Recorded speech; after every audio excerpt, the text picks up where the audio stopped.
লঙ্কাভিতে eagle square hopping হয়ে গেল। এরপরে একটা ছোট্ট শপিং মলে ঢুকেছিলাম। ছোট মানে শপিং মলটা অনেকটাই বড়, তবে আমার টুকটা ছোট ছিল। যাই হোক, শপিং মলে একটুখানি অল্প কিছু জিনিস কেনাকাটির পরে এখন যাচ্ছি হোটেলে চেক ইন করতে। আপনাদের বলে দিই যে পুরো মালয়েশিয়াতেই হোটেলের চেক ইন টাইম হচ্ছে 3টে, বেলা 3টের সময় চেক ইন টাইম। আপনি যদি 3টের ঘন্টা 3 আগে এখানে ঢুকে যান, তো আপনাকে হয় লবিতে বসতে হবে, নাহলে আপনাকে এরকম বাইরে কিছু সাইট সিন ভিজিট করে নিতে হবে। আমি যেরকম করেছিলাম যে কিছু মানে ফ্লাইট থেকে নেমে কিছু সাইট সিন, যেমন ইগল স্কোয়ার, আর্ট গ্যালারি, এইসব রেখে দিয়েছিলাম সাইট সিনের জন্য, যাতে আমার টাইমটা ওইভাবে ইউটিলাইজ হয়ে যায়, লবিতে না বসতে হয়। কারণ এই 2-3 ঘন্টায় আগে ঢুকে যাওয়ার জন্যই ওরা এক্সট্রা চার্জ করে নেবে, আর্লি চেক ইন আর লেট চেক আউট। আর চেক আউট টাইম হচ্ছে 11টা। 3টে চেক ইন, 11টায় চেক আউট। মধ্যেখানে যে 4 ঘন্টা রয়েছে, 4 ঘন্টা ওদের রুম ক্লিনিং ওরা রেখেছে। যাই হোক, এই হচ্ছে ছোট্ট ছোট্ট ইনপুটস আমি দিয়ে দিচ্ছি, যাতে আপনাদের মালয়েশিয়া আসলে সুবিধা হয়। এগুলো জেনে আসলে অনেক ভালো। ছবির মতো সুন্দর রাস্তা, ছবির মতো সুন্দর view. This left side, Yeah. and restaurant. Restaurant, you see that orange color car? Orange color. Yeah. Yeah. That you see ours? Ah, Yeah, you go there. In front of that, you can see Apatas Case. upper third says. Yeah, Indian restaurant. Okay. And this is the hotel entrance. Yeah.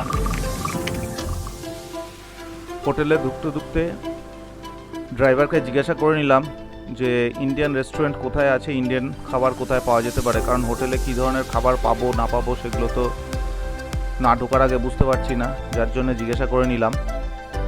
বলতে বলতে আমরা এখন হোটেলে ঢুকে গেছি, hotel বেলা vista waterfront. এই hotel বেলা vista সম্বন্ধে কিছু কথা বলে দিচ্ছি, যেটা যে এই হোটেলটার প্রথম দর্শনটাই দেখতে পাচ্ছেন যে কত সুন্দর। এরপরে আমি রুম ট্যুর করাবো, এছাড়াও আরও অন্যান্য হোটেলের টোটাল অ্যাম্বিয়েন্সটাও দেখাচ্ছি। আর রেটটা এই হোটেলে যদি আপনারা বেড়াতে আসার কিছুদিন আগে বুক করেন, তাহলে মোটামুটি 3000 থেকে এখানকার রুম রেন্টটা শুরু হয়।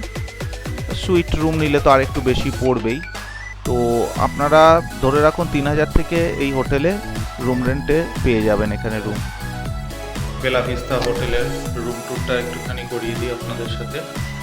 এটা আমার দিয়েছে 514, 513। এটা সুইট রুম, কিন্তু দুটো আলাদা আলাদা নম্বর।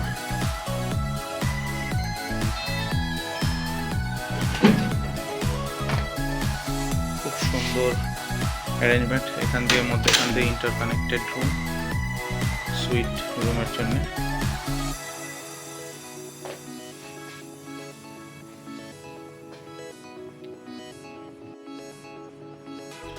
রুমে চেক ইন করার পরেই শ্রেয়ান দুটো ঘর মিলিয়ে দৌড়ে বেড়াচ্ছে। বাথরুম, হোটেলের রুম থেকে বাইরের দৃশ্য। মালয়েশিয়ার লঙ্কাভি জায়গাটা ফেমাস হচ্ছে নেচার আর ওয়াইল্ড লাইফের জন্যে। তো নেচার বিউটিটা এখানে এত সুন্দর, সেটা যতটা ভিডিও আগে আমি দেখাতে থাকবো তত বুঝতে পারবেন যে এর বিউটিটা কতটা। হোটেলে চেক ইন করার পরে একটু রেস্ট নিয়ে চলে আসলাম সুইমিং পুল এরিয়াটায়। সুইমিং পুল এরিয়াটা খুব সুন্দর জায়গায় অবস্থিত। এইখান থেকে দেখছেন যে পিছনে সমুদ্র, সামনে বসার জায়গা, এখানে আমরা বসে ব্রেকফাস্ট করতে পারি। এই যে এটা হচ্ছে একটা বিয়ার পাব সেন্টার সুইমিং পুলের সাথেই। এখান থেকে দেখতে পাচ্ছেন দূরে এই যে সুইমিং পুলটা, হোটেলটা পিছনে দেখাই যাচ্ছে।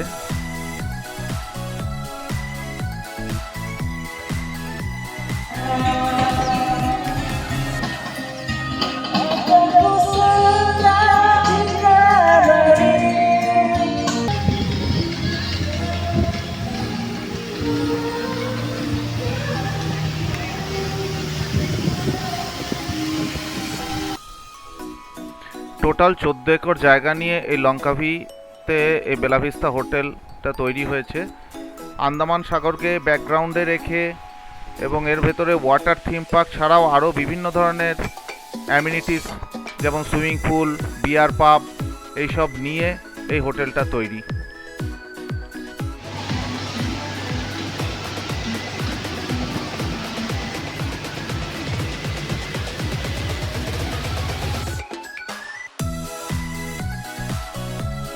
সন্ধেবেলা একটু হোটেলের রুমে রেস্ট নিয়ে বেরিয়ে পড়লাম সুইমিং পুলের উদ্দেশ্যে, কারণ দুপুরবেলা চেক ইন করার পরে বিকেলবেলা যখন সুইমিং পুলের ধারে গেলাম প্রচণ্ড রোদ্দুর ছিল, যার জন্যে আর সুইমিং পুলে নামতে ইচ্ছে করেনি। এখন একটুখানি সন্ধ্যের হাওয়াটা দারুণ দিচ্ছে বলে সুইমিং পুলে নামবো। শ্রেয়ানের কালকে বার্থডে, যার জন্যে শ্রেয়ানকে নিয়ে আজকে খুব মজা করছি। আজকে সুইমিং পুলে, কিডস সুইমিং পুলে শ্রেয়ানকে নিয়ে এখন নেমেছি, শ্রেয়ানের সাথে খেলছি।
না, সুইমিং পুল লন এরিয়া থেকে যে দূরে গম্বুজের মতন যেটা দেখা যাচ্ছে মনুমেন্টের মতো, ওটা হচ্ছে লাইট হাউস লঙ্কাবীর।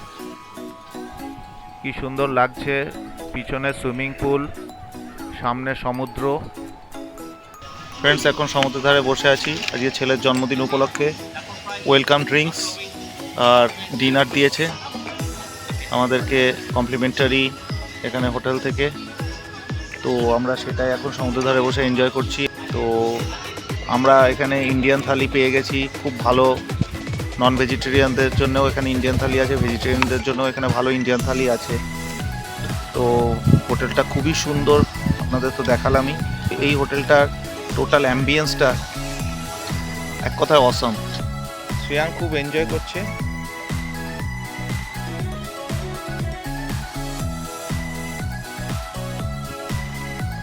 হচ্ছে রেস্টুরেন্ট।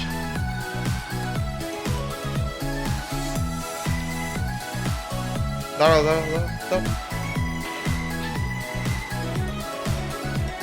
ডিনার করতে আসলাম এখানে।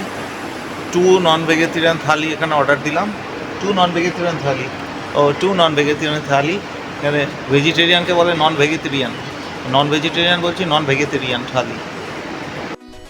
গুড মর্নিং ফ্রেন্ডস, আজকে লঙ্কাবিতে সেকেন্ড ডে। এখন আমরা ব্রেকফাস্ট করতে চললাম। ব্রেকফাস্ট করে আমরা যাব আইল্যান্ড হপিংয়ে। কালকে যেখানে ডিনার করেছিলাম ঠিক সেই জায়গাতেই আজকে ব্রেকফাস্ট। দেখতে পাচ্ছেন কি সুন্দর ওয়েদার।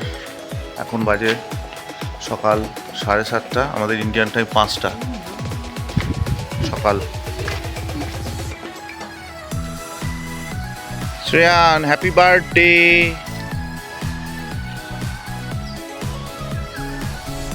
আজকে শ্রেয়ানের বার্থডে। এই বার্থডে উপলক্ষে আজকে ম্যাক্সিমাম অ্যাক্টিভিটিগুলো রেখেছি লঙ্কাবিতে। 513-514 রুম নাম্বার। হোটেল বেলাভিস্তার ফার্স্ট ডে মর্নিংয়ের ব্রেকফাস্টের মেনু, যদিও আমাদের আজকে সেকেন্ড ডে, কারণ কালকে আমরা দুপুরবেলা চেক ইন করেছি বলে সেটা হিসাব মতো আজকে second day. Fried rice, fried noodle, chicken sauces, sliced potato, baked bean,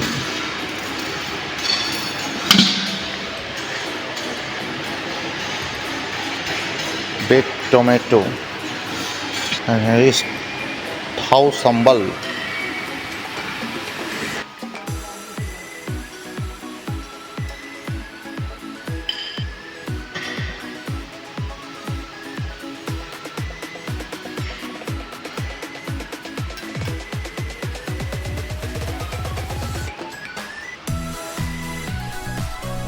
breakfast নিয়ে আমরা চলে আসলাম সরাসরি সমুদ্রের পাড়ে, যে চেয়ার টেবিল রাখা রয়েছে লনে সেখানে, কারণ আজকে শ্রেয়ানের বার্থডে উপলক্ষে একটু অন্যরকমভাবে সেলিব্রেট করব বলে এই আন্দামান সাগরের পাশে যে হোটেলটা, এই হোটেলটা হোটেল বেলা ভিস্তা, এটা নিয়েছি আমরা এখানে শ্রেয়ানের বার্থডে সেলিব্রেট করার জন্য।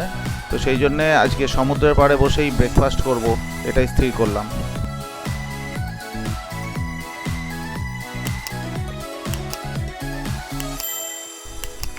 আন্দামান সাগরকে সাক্ষী রেখে আজকে শ্রেয়ানের বার্থডে সকালবেলাটা সেলিব্রেট করাটা মন্দ হচ্ছে না। ব্রেকফাস্ট সেরে কিছুক্ষণ পরেই আমরা বেরিয়ে যাব প্রথমে আইল্যান্ড হপিংয়ে। যেমন 2-3টে আইল্যান্ডের কথা বলছি, যেমন প্রেগনেন্ট আইল্যান্ড, বেরাসবাসা আইল্যান্ড, ইগল আইল্যান্ড। ফ্রেন্ডস, দেখতে পাচ্ছেন সমুদ্রের ব্যাকগ্রাউন্ডে বসে এখন এই যে ব্রেকফাস্ট আজকে আমি নিচ্ছি, চিজ, চেরি, পাইনাপল, বিভিন্ন ধরনের কুকিজ আর চিজ অমলেট।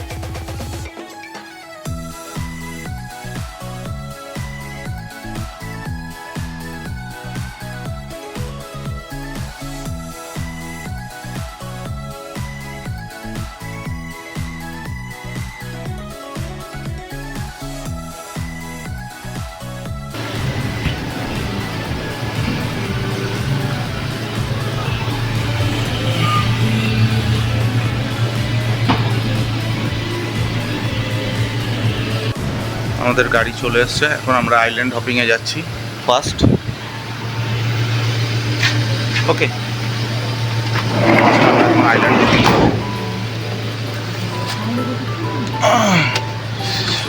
প্রাইভেট ট্যুর, কিন্তু বিরাট বড় গাড়ি। জাস্ট 10 মিনিটের রাস্তা আমাদের এই বেলা ভিস্তা ওয়াটারফ্রন্ট লঙ্কাভি থেকে আইল্যান্ড হপিংয়ের পয়েন্ট, যেখান থেকে আমরা স্পিড বোটে উঠবো। গাড়িটা এত বড় দিয়েছে, আমরা মানুষ 4 জন, দিয়েছে 10 সিটারের গাড়ি। প্রাইভেট বোটে করে আমরা যাব আইল্যান্ড হপিং, তারপরে সেখান থেকে যাব হচ্ছে স্কাই ব্রিজ, গ্লেড, এটা লঙ্কাভির one of the most attractive ride. সেখানটা দেখাবো সেগুলো আস্তে আস্তে। আমরা এখন বোটে ওঠার জন্য আস্তে আস্তে যাচ্ছি। দেখতেই পাচ্ছেন বিভিন্ন দেশ বিদেশের ট্যুরিস্টরা এখানে একত্রিত হয়েছে এখানে যাওয়ার জন্য। ম্যাক্সিমামই জাপানিজ আর চাইনিজ দেখতে পাচ্ছি এখানে। কি সুন্দর সিনিক বিউটি। শ্রেয়ানের আজকে বার্থডে, সেই জন্যে আজকে এই রাইডটা রেখেছিলাম। দেখছেন সারি সারি বোট লাগানো, এখানে সারি সারি বোট দাঁড় করানো আছে, বিভিন্ন ধরনের বোট, বিভিন্ন ধরনের ইয়টও রয়েছে। কালকে রাত্রিবেলা যে সমুদ্রের পাড় থেকে দেখছিলাম, ওই দূরে দেখুন আমাদের হোটেল বেলা ভিস্তা ওয়াটারফ্রন্ট দূরে দেখা যাচ্ছে।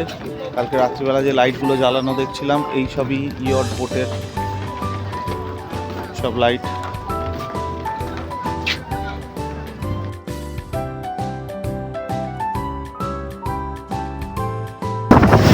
আমরা এখন বোটে করে চলছি আইল্যান্ড হপিংয়ে।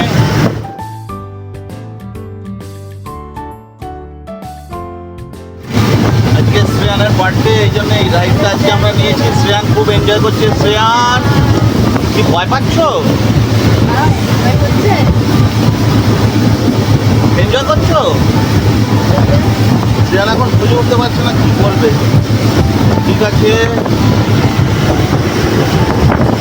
দেখতেই পাচ্ছেন কি সুন্দর দৃশ্য।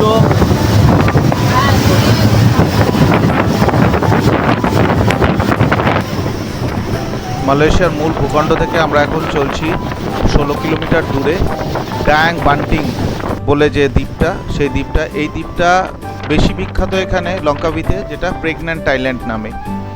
এই আইল্যান্ডটার এরকম নাম, অদ্ভুত ধরনের নাম হওয়ার কারণ হচ্ছে, আমি দেখাচ্ছি কিছুক্ষণ পরেই, যে এই আইল্যান্ডটা দূর থেকে ছবিটা দেখলে মনে হবে একটা গর্ভবতী মহিলা শুয়ে আছে, সেই জন্যে এই আইল্যান্ডটার নাম হচ্ছে প্রেগন্যান্ট আইল্যান্ড।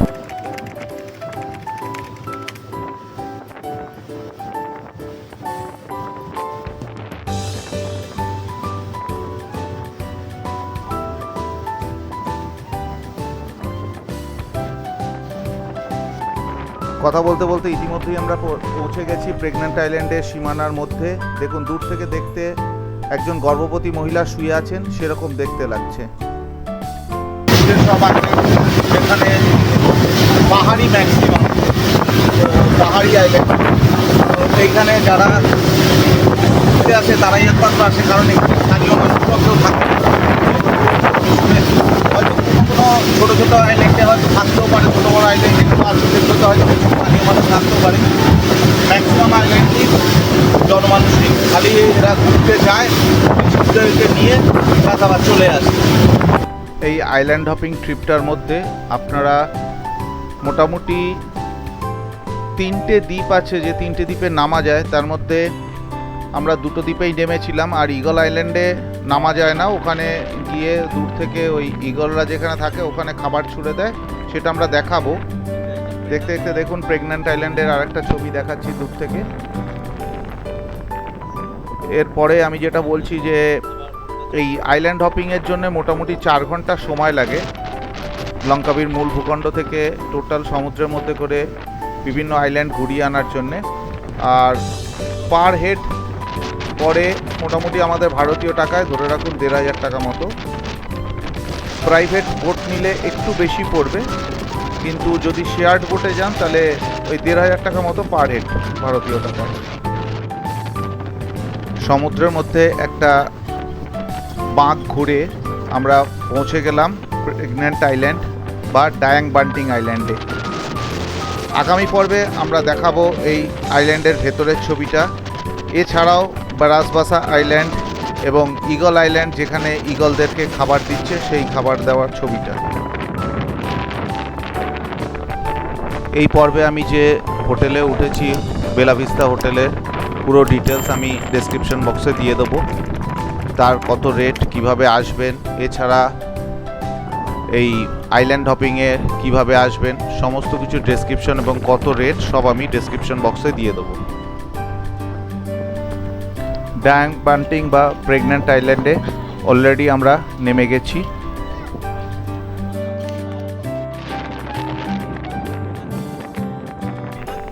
এই পর্ব আজকে এই অবধি।